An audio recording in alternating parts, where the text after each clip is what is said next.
Sementara itu, mantan karyawan rumah sakit ditangkap polisi terlibat kasus pencurian kendaraan roda 4 yang terparkir di halaman rumah sakit Siloam Lubuk Linggau yang sempat hilang beberapa waktu. Diketahui pelaku dan korban saling kenal.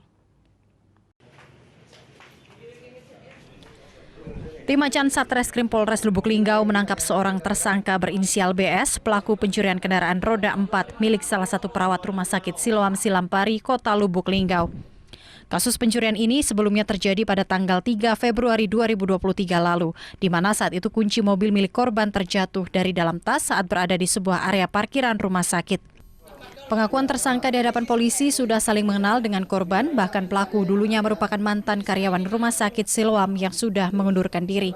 Dari tangan tersangka, polisi mengamankan barang bukti 1 unit mobil kendaraan milik korban yang dicuri oleh pelaku. Rencananya mobil hasil curian akan dijual oleh pelaku keluar kota. Jadi kronologis kejadiannya, saudara korban jalan-jalan ke Lipo, terus kuncinya yang ditaruh di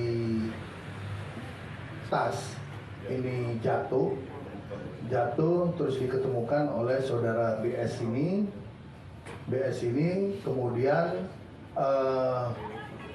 saudara BS ini langsung lari ke mall, ke parkiran mall.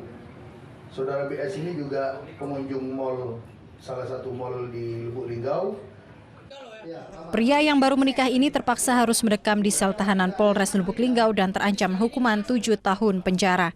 Dari Lubuk Linggau, Apriansa Karim, iNews melaporkan.